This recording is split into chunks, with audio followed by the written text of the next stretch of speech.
Please subscribe कीजिए हमारा YouTube channel सत्य ज्ञान सागर।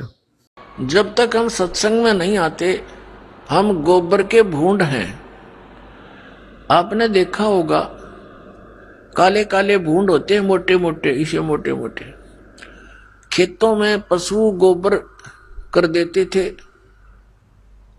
और वो क्या करते हैं, दोनों पति पत्नी, वो भूंड और बूंडनी, वो क्या करते हैं, गोबर लेते हैं, उसके ऊपर रेत लपेटते हैं, कहीं कोई देख ना ले इसना और छीन ले जाता रहता है।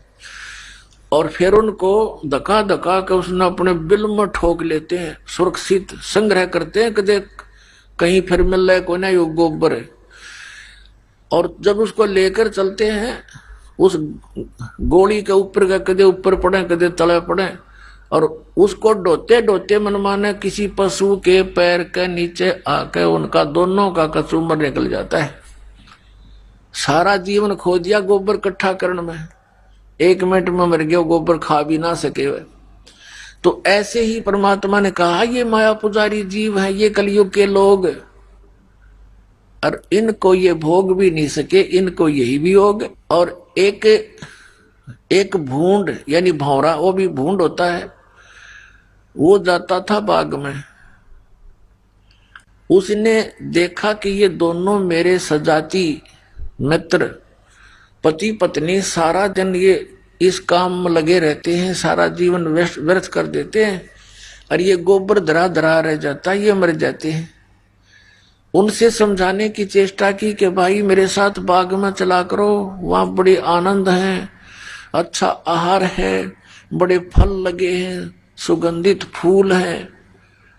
अब वो क्या कहते दोनों कि भाई तू हमारा टाइम वेस्ट मत करा करे, हमने काम बहुत से, तू है ठाली आदमी, बेला आदमी, तेने काम कोई है नहीं, बाग में धक्के खान जाओ, ना सो जा महाराज, जब बाग में जाएंगे तो ये गोबर कौन ढोएगा, कौन इकट्ठा करेगा। अब वो चला गया कि ये तो भाई नाराज हो गए। कुछ दिन के बाद फिर ही मच्छी करके उनसे फिर चर्चा की। उस दिन उन्होंने कुछ थोड़ी देर ज्यादा समय तक सुनने की चेष्टा की, फिर भी लास्ट में ये कह दिया भी नहीं, हमें टाइम नहीं है, फुर्सत नहीं। अपना आत्मा एक भगत सत्संग में आया करता, सत्संग ले रखा था, और उसका मित्र था खास, उसने वो सत्संग ग्रहण नहीं किया, भगवान की भक्ति नहीं करता था। तो उसके पास जाता था मित्र, आप नाम लो, भगवान की भक्ति करो, चलो मेरे साथ सत्संग में। तो वो भी ये कहता था कि भाई मेरे पास टाइम नहीं, छोटे छोटे बच्चे हैं, तेरा तो दिमाग खराब हो गया, तूने तो अपना नाश करना है, तीसरे दिन भाग जा सत्संग में, कोई बात हुई। फिर वो मित्र फिर कुछ देर बाद जाता, क्योंकि उसको पता था कि वो गोबर ढो रहा है उन बूंदों की तरह, और वो कहता भाई फुर्सत नहीं, और बात बता तू, इसने छोड़ टॉपिक ने। एक दिन उसकी मृत्यु होगी, छोटे छोटे बच्चे थे, कटकी टिकट, ये कौन सा पटा लिखवा रखा, मराए को नहीं 100 साल तक। अब सभी उठाकर ले जा रहे हैं, कोई लकड़ी ले जा रहा है, कोई पीछे पीछे जा रहा है, बोल रहे हैं राम नाम सत्य है, सत्य बोलो गत है। उसका मित्र कहता आज भाई को फुर्सत है,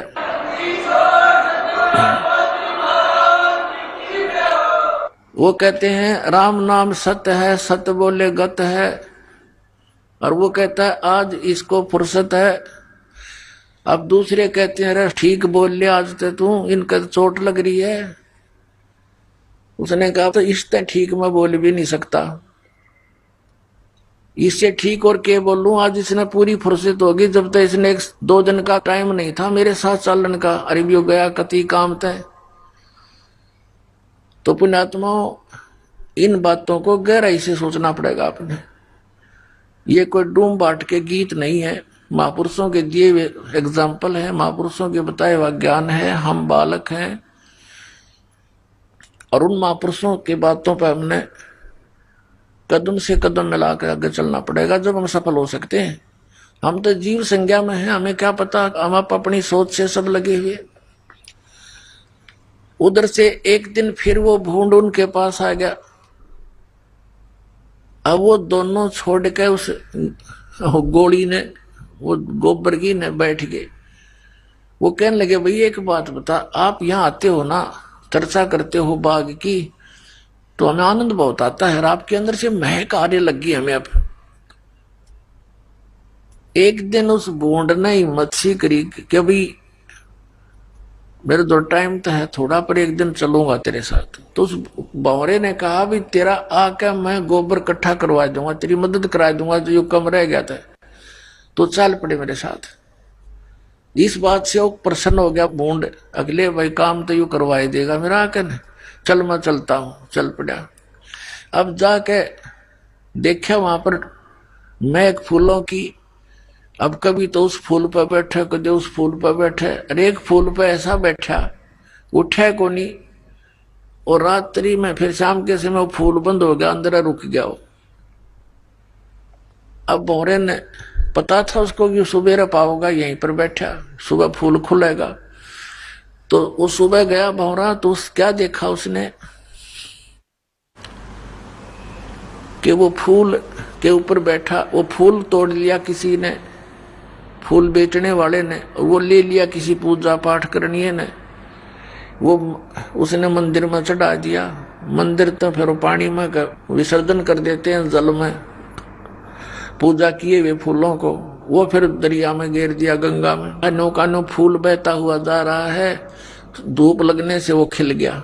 फूल खिला तो भौरे को पता था कि वो कहाँ कहाँ जा सकते हैं। वो उन फूलों को देखता देखता वहां पहुंच गया दरिया के ऊपर।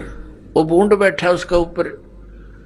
न बोला रहा उठ ले तो, न बोला बस बोला मत जी सा आ रहा है।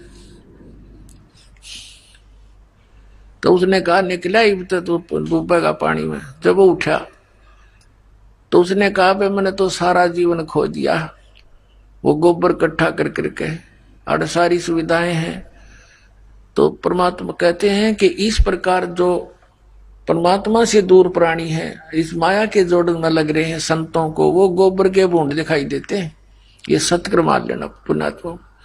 हमने इतनी माया चाहिए, कितनी? साई इतना दीजियो जा मैं कुटुंब समावे, हम भी भूखे ना रहे अतिथि न भूखा जावे। परमात्मा कहते हैं तुम इतना मांगो मेरे से, ज्यादा नहीं।